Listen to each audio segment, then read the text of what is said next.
kitang naaalala mula nang tayo'y di na magkita.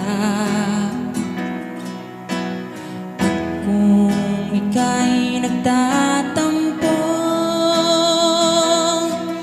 kailangan bang ganito? Bakit hindi natin